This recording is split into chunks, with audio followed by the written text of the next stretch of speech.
On the common link theory, CLT. Jeanette Wakin, a student of Schacht, wrote a biography of him and discussed his work, as well as described the main themes of his theories. For instance, she explains how Schacht was astonished at the neglect of Goldziher's findings by modern scholars who continue to accept the vast body of tradition, and how he saw his task as one of recovering and interpreting Goldziher's findings. Approving of Schacht's pursuit of legal traditions, in which he was led to even more thorough and radical conclusions. Wakin states that Schacht then proceeded to do what Goldziher had not attempted, namely to erect a new structure to explain the real nature of the origins of Muslim jurisprudence, which she described as an elaborate structure. Wakin, among others, described Schacht's conclusions as being so firmly grounded that they are almost impossible to refute. A diagram is given of Salim's Hadith, the unconditional manumission of slaves in early Islamic law. Then there is a diagram given, or a title given, The Opponent's Approach. The Opponent's Approach. While several scholars have adopted Schacht's theories in their entirety, others have attempted to refute some of his arguments, including the CLT. As we saw in the previous chapter, the majority of Western scholars concede the validity of Schacht's theories, although a few have been hesitant to fully embrace them. For an assessment of Schacht's work and its legacy within scholarly discourse, it is now necessary to examine these critiques. What exactly are the approaches that have been taken by Schacht's critics? Through surveying such thinkers, it becomes apparent that their arguments represent a spectrum ranging from the extremely broad on the one hand to the intently specific on the other. The former tendency is characterized by a lack of concern for the particular elements of Schacht's arguments about Hadith, while the latter approach tends to focus upon minute details, losing sight of their relation to Schacht's argument more generally. While all of these scholars have raised valuable points, this body of discourse can benefit from a clear coalescence and reorientation. What follows here is an analysis of this spectrum of thought, as categorized into three major groups. The first is composed of scholars who represent a style of broad criticism, which tends to ignore many specific problems incorporated within Schacht's work. The second represents middle-of-the-roaders who attempt to provide a more thorough, detailed critique of Schacht, albeit in an unfocused manner. They represent their perspective to Arabic as well as English readers. The third is comprised of critics who wrote in Arabic only, relying exclusively upon the second group's interpretations. Their arguments are more focused upon very specific aspects of Schacht's work, while overlooking its micro-composition. 1. Western criticism. In a lukewarm challenge, H.A.R. Gibb and Montgomery Watts implied that Schacht may have taken his argument about Islamic law too far. They evaded the full implication of Schacht's theory by shifting focus from the traditions as a fiction to their significance as documentation for 9th century Muslim values. A somewhat more substantial but indirect challenge to Schacht's approach to the formative period of Islamic law can be found in the work of Fuat Sezgin and Nabi Abbott. They presented general views which contrast to those of Schacht, especially regarding the controversial issue of authenticity and prophetic traditions. Abbott acknowledges the existence of legal writings on papyri based on prophetic traditions from the 1st century after the Hijrah. Sezgin represents a number of hadith collections dating to the first half of the 2nd century. Both Abbott and Sezgin's work prove that written hadith existed at an earlier time than their supposed fabrication by common links according to Schacht. More directly, Alfred Guillaume claims that Schacht did not fully understand the process of hadith tradition in early Islam. In his review of Schacht's origins, Guillaume cast doubt upon the CLT, but states that he would have been accepted if Schacht had referred only to the form of hadith in general. In Guillaume's opinion, it seems somewhat drastic to postulate that every legal tradition from the Prophet until the contrary is proved must be taken as not authentic or essentially authentic. Statement valid for his time or for the time of his companions, but as fictitious expression of a legal doctrine formulated at a later date.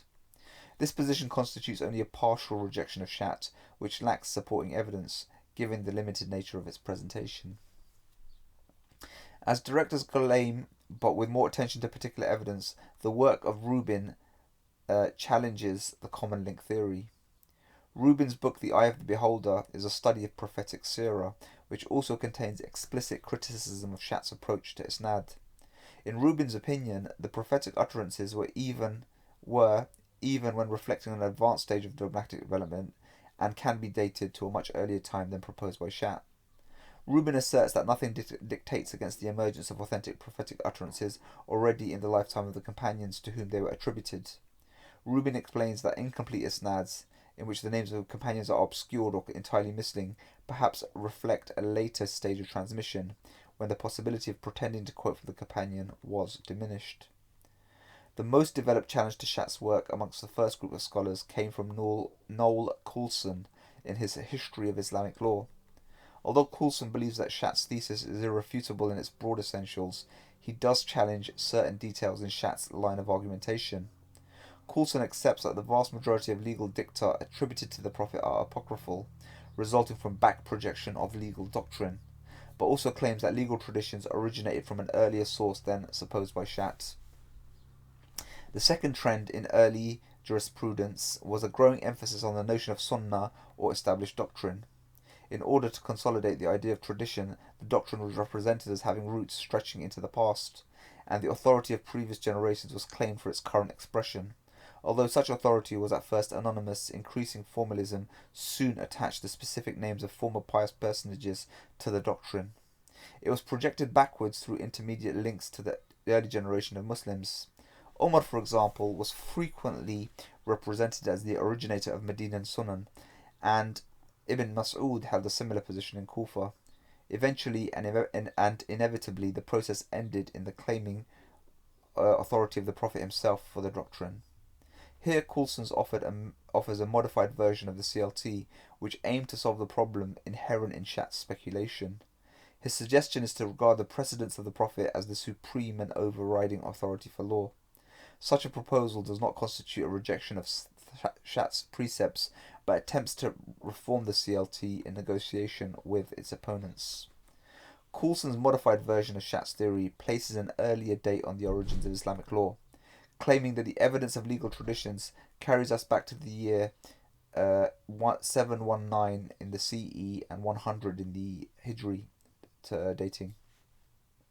Also, Coulson recognizes that when the authenticity of practically every alleged ruling of the Prophet is denied, like in the case of Schacht, a void is assumed, or rather created, in the picture of the development of law in early Muslim society. Coulson declares that from a practical standpoint, and by taking the attendant historical circumstances into account, the notion of such a vacuum is difficult to accept.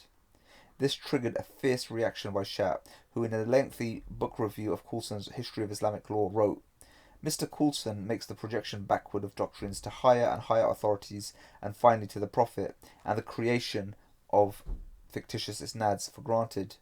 But he says in effect that through a legal tradition from the Prophet, with a demonstrably spurious isnad, may have come into existence about, say, the middle of the 2nd century of the Hijrah, the doctrine expressed by it to be accepted as a genuine ruling of the Prophet, if it fits in with the presumed circumstances of the Prophet's community at Medina, and that the spurious isnads and the false circumstantial details do not matter because they were simply embellishments. This is indeed projecting doctrines backwards with a vengeance, and Mr. Coulson shows himself more credulous than the traditionists of the 3rd century of the Hijrah, who at least rejected traditions with isnads, which they considered spurious. Coulson's response to this irritable letter from Schacht was detailed and lengthy. He referred to the Hadith about the 6 slaves case, in which he felt Schacht had employed twisted logic. Coulson believed that if we are left simply with this rule in the Hadith as the decision of the Umayyad governor, then it is undeniable from any realistic legal standpoint that the decision must have followed and cannot have preceded the establishment of the 1/3 rule, which Schacht had assumed. The legal nature of the decision is that if it extends to gifts made during death, sickness, an accepted rule relating to bequests. To support this view, Coulson notes that Shafi himself in his Risala makes this point precisely. After a meticulous study of this case, Coulson says, to suppose, as Schacht does, that the 6 slaves case itself was the origin of 1/3 of the rule is indeed to put the cart before the horse. Coulson must have been surprised at Schacht's reaction and alludes to a profound methodological disagreement between the two of them, saying, "When a picture appears out of focus, it may simply be that different lenses are required." 2. Lost in translation. Criticism has not only been directed against Schacht. For instance, Juynboll's approach to Hadith, which is based on Schacht's work, was examined by Jarullah in his thesis, The Origin of Hadith, a critical appraisal of Western approach to the subject. Despite its apparently wide scope, Jarullah's thesis focuses largely on Juynboll. Surprising, out of 150 sources that Jarullah used, only 5 were secondary sources, the rest being classical and some modern Arabic sources on Hadith. This reflects a poor comprehension of the field of Western academic discourse, which Jarullah aimed to address. His examination consists of 2 parts. The first part investigates Awa'il, a report of something's originator, while the chronology of the growth of traditions, the origin of the concept, prophetic sunnah, the early development of the Hadith centers, and a tentative chronology of Talab al-Ilm. The second part deals with different aspects of early Hadith as presented by Juynboll. Ultimately, Jarullah is not successful in terms of relating the particulars of his critique to the larger framework of Juynboll's argument, nor does he succeed in locating the position of Juynboll's argument within its discourse community. In an even less rigorous manner, A.L. Tibawi suggests that Schacht did not prejudice his conclusions with any emotional hostility to the background of his subject. Although some Muslim authorities may find Schacht's analysis too skeptical and may question his work on points of detail, Tibawi thought that Schacht's main thesis, despite appearances, was not entirely irreconcilable with Islam. Tibawi attempted to overcome the problem of origins posed by Schacht by claiming that for the early Muslim community, all hadith were eventually bound in a legal system in accordance with its holy book, traditions, and approved practices. Even if we agree with Tibawi regarding Schacht's motives, we must still evaluate the accuracy of his theory for an honest appraisal. The last and most important voice in this group comes from Azami, who is cited broadly and quoted widely by Muslim scholars in general, and among Arab scholars in particular. Azami's approach flounders in several different ways. First of all, Azami did not attempt to examine the influences which were brought to bear upon Schacht's work, the development of Schacht's ideas in relation to Orientalist discourse generally, and the method employed, which enabled him to draw his conclusions, were not treated seriously by Azami. More importantly, Azami was distracted by addressing every single questionable detail that he encountered in Origins without identifying the interrelationship in the main line of argumentation. As such, he failed to maintain a clear focus, which would have added depth and breadth to his analysis. Moreover, Azami failed to provide any corrective methodological alternative, relying instead on what may be easily construed as a reactionary or apologetic delivery.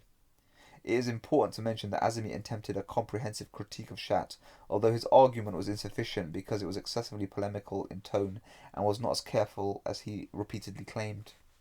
The following are examples of 2 quotes on Schacht's origins of Mohammedan jurisprudence, presented here for 2 reasons: to summarize Azami's main argument against Schacht, and to demonstrate the incoherence between the introduction and the conclusion of Azami's critical points.